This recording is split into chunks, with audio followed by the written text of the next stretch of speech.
प्रिय साथियों, इस वीडियो के में आपको प्रभु श्री राम जी और लक्ष्मण जी के साथ परशुराम जी से संवाद का कुछ अंश सुनाते हैं।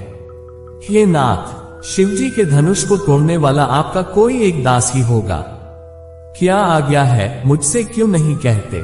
ये सुनकर क्रोधी मुनि रिसाकर बोले, सेवक वह है जो सेवा का काम करे, शत्रु का काम करके तो लड़ाई ही करनी चाहिए। हे राम, सुनो, जिसने शिव जी के धनुष को तोड़ा है वह सहस्त्रबाहु के समान मेरा शत्रु है। वह इस समाज को छोड़कर अलग हो जाए, नहीं तो सभी राजा मारे जाएंगे। मुनि के वचन सुनकर लक्ष्मण जी मुस्कुराए और परशुराम जी का अपमान करते हुए बोले, हे गोसाई, लड़कपन में हमने बहुत सी धनुहियां तोड़ डाली, किंतु आपने ऐसा क्रोध कभी नहीं किया। इसी धनुष पर इतनी ममता किस कारण से है? ये सुनकर भृगुवंश की ध्वजा स्वरूप परशुराम जी कुपित होकर कहने लगे, अरे राजपुत, काल के वश होने से तुझे बोलने में कुछ भी होश नहीं है। सारे संसार में विख्यात शिव जी का ये धनुष क्या धनुही के समान है? लक्ष्मण जी ने हंसकर कहा, हे देव, सुनिए, हमारे जान में तो सभी धनुष एक से ही हैं।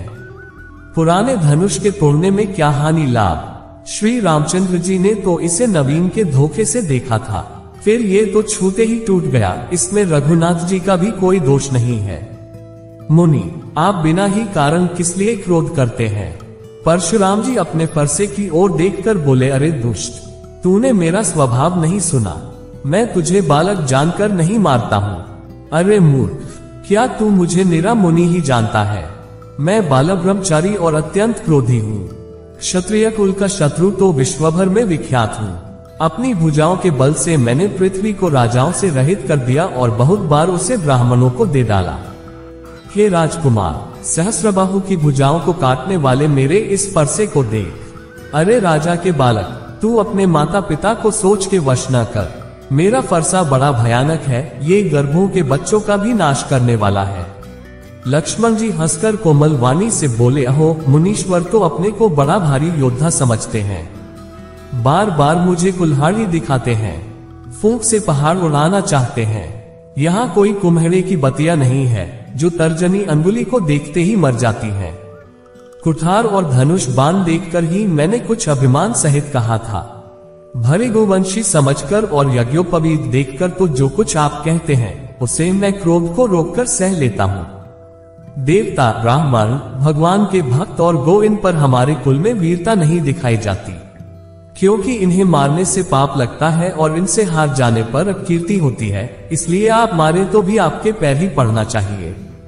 आपका एक एक वचन ही करोड़ों वज्रों के समान है। धनुष बाण और कुठार तो आप व्यर्थ ही धारण करते हैं। इन्हें धनुष बाण और कुठार को देखकर मैंने कुछ अनुचित कहा हो तो उसे हे धीर महामुनि क्षमा कीजिए। ये सुनकर भृगुवंशमुनि परशुराम जी क्रोध के साथ गंभीर वाणी बोले, हे विश्वामित्र, सुनो, यह बालक बड़ा कुबुद्धि और कुटिल है। काल के वश होकर यह अपने कुल का घातक बन रहा है। ये सूर्यवंश रूपी पूर्ण चंद्र का कलंक है। ये बिल्कुल उद्दंड, मूर्ख और निडर है। अभी क्षण भर में ये काल का ग्रास हो जाएगा। मैं पुकार कर कह देता हूँ, फिर मुझे दोष नहीं है। यदि तुम इससे बचाना चाहते हो तो हमारा प्रताप, बल और क्रोध बतलाकर इसे मना कर दो। लक्ष्मण जी ने कहा, हे मुनि, आपका सुयश आपके रहते दूसरा कौन वर्णन कर सकता है? आपने अपने ही मुंह से अपनी करनी अनेकों बार बहुत प्रकार से वर्णन की है। इतने पर भी संतोष न हुआ हो तो फिर कुछ कह डालिए। क्रोध रोककर असह्य दुख मत सहिए। आप वीरता का व्रत धारण करने वाले, धैर्यवान और क्षोभरहित हैं। गाली देते शोभा नहीं पाते। शूरवीर तो युद्ध में करनी शूरवीरता का कार्य करते हैं कहकर अपने को नहीं जनाते। शत्रु को युद्ध में उपस्थित पाकर काय ही अपने प्रताप की डींग मारा करते हैं। आप तो मानो काल को हाथ लगाकर बार बार उसे मेरे लिए बुलाते हैं। लक्ष्मण जी के कठोर वचन सुनते ही परशुराम जी ने अपने भयानक फरसे को सुधारकर हाथ में ले लिया। अब लोग मुझे दोष ना दें। ये कड़ुआ बोलने वाला बालक मारे जाने के ही योग्य है।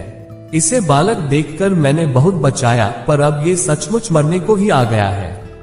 विश्वामित्र जी ने कहा, अपराध क्षमा कीजिए। बालकों के दोष और गुण को साधु लोग नहीं गिनते।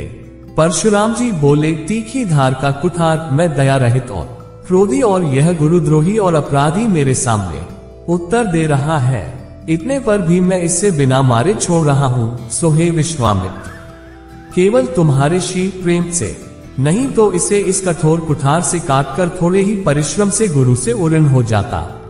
विश्वामित्र जी ने हृदय में हंसकर कहा, मुनि को हरा ही हरा सूझ रहा है, अर्थात सर्वत्र विजयी होने के कारण ये श्री राम लक्ष्मण को भी साधारण क्षत्रिय ही समझ रहे हैं, किंतु ये लोहमई केवल औलाद की बनी हुई खानड़ा खड्गक है, ऊख की रस की खानड़ नहीं है जो मुंह में लेते ही गल जाए। खेद है, मुनि अब भी बेसमझ बने हुए हैं, इनके प्रभाव को नहीं समझ रहे हैं। लक्ष्मण जी ने कहा, हे मुनि, आपके शील को कौन नहीं जानता, वह संसार भर में प्रसिद्ध है। आप माता पिता से तो अच्छी तरह ऋण हो ही गए, अब गुरु का ऋण रहा, जिसका जी में बड़ा सोच लगा है, वह मानो हमारे ही मत्थे काढ़ा था। बहुत दिन बीत गए, इससे ब्याज भी बहुत बढ़ गया होगा। अब किसी हिसाब करने वाले को बुला लाइए तो मैं तुरंत थैली खोलकर दे दूं। लक्ष्मण जी के कड़वे वचन सुनकर परशुराम जी ने कुठार संभाला। सारी सभा हाय हाय करके पुकार उठी। लक्ष्मण जी ने कहा, हे भृगुश्रेष्ठ, आप मुझे फरसा दिखा रहे हैं, पर हे राजाओं के शत्रु, मैं ब्राह्मण समझकर बचा रहा हूँ। आपको कभी रणधीर बलवान वीर नहीं मिले हैं। हे ब्राह्मण देवता, आप घर ही में बड़े हैं। ये सुनकर अनुचित है कहकर सब लोग पुकार उठे। तब श्री रघुनाथ जी ने इशारे से लक्ष्मण जी को रोक दिया। लक्ष्मण जी के उत्तर से, जो आहुति के समान थे, परशुराम जी के क्रोध रूपी अग्नि को बढ़ते देखकर रघुकुल के सूर्य श्री रामचंद्र जी जल के समान शांत करने वाले वचन बोले, हे नाथ, बालक पर कृपा कीजिए, इस सीधे और दूध मुहे बच्चे पर क्रोध न कीजिए। यदि यह प्रभु का आपका कुछ भी प्रभाव जानता तो क्या ये बेसमझ आपकी बराबरी करता।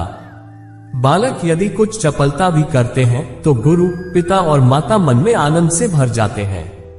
अतः इसे छोटा बच्चा और सेवक जानकर कृपा कीजिए। आप तो समदर्शी, सुशील, धीर और ज्ञानी मुनि हैं। श्री रामचंद्र जी के वचन सुनकर वे कुछ ठंडे पड़े। इतने में लक्ष्मण जी कुछ कहकर फिर मुस्कुरा दिए। उनको हंसते देखकर परशुराम जी के नख से शिखा तक सारे शरीर में क्रोध छा गया। उन्होंने कहा, हे राम, तेरा भाई बड़ा पापी है। ये शरीर से गोरा पर हृदय का बड़ा काला है। यह विषमुख है, दूध मुहा नहीं, स्वभाव ही टेढ़ा है, तेरा अनुसरण नहीं करता, तेरे जैसा शीलवान नहीं है।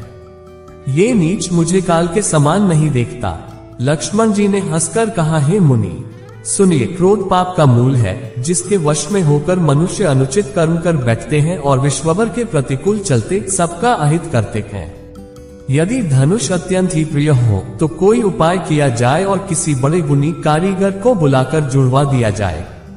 लक्ष्मण जी के बोलने से जनकजी डर जाते हैं और कहते हैं, बस चुप रहिए, अनुचित बोलना अच्छा नहीं। जनकपुर के स्त्री पुरुष थर थर कांप रहे हैं और मन ही मन कह रहे हैं कि छोटा कुमार बड़ा ही खोटा है।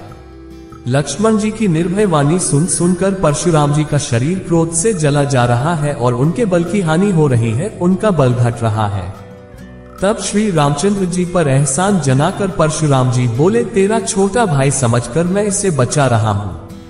यह मन का मैला और शरीर का कैसा सुंदर है, जैसे विष के रस से भरा हुआ सोने का घड़ा। ये सुनकर लक्ष्मण जी फिर हंसे।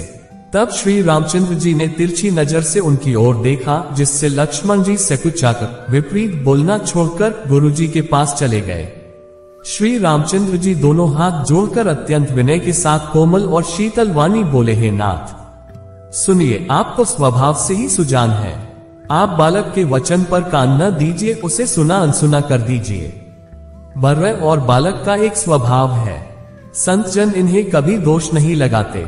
फिर उसने, लक्ष्मण ने तो कुछ काम भी नहीं बिगाड़ा है। हे नाथ, आपका अपराधी तो मैं हूँ, अतः हे स्वामी, कृपा, क्रोध, वध और बंधन जो कुछ करना हो दास की तरह अर्थात दास समझकर मुझ पर कीजिए, जिस प्रकार से शीघ्र आपका क्रोध दूर हो। हे मुनिराज, बताए, मैं वही उपाय करूं। मुनि ने कहा, हे राम, क्रोध कैसे जाए, अब भी तेरा छोटा भाई टेढ़ा ही ताक रहा है। इसकी गर्दन पर मैंने कुठार न चलाया तो क्रोध करके किया ही क्या। मेरे जिस कुठार की घोर करनी सुनकर राजाओं की स्त्रियों के गर्भ गिर पड़ते हैं, उसी फरसे के रहते मैं इस शत्रु राजपुत्र को जीवित देख रहा हूं। अगर वीडियो पसंद आए तो चैनल को सब्सक्राइब जरूर करें।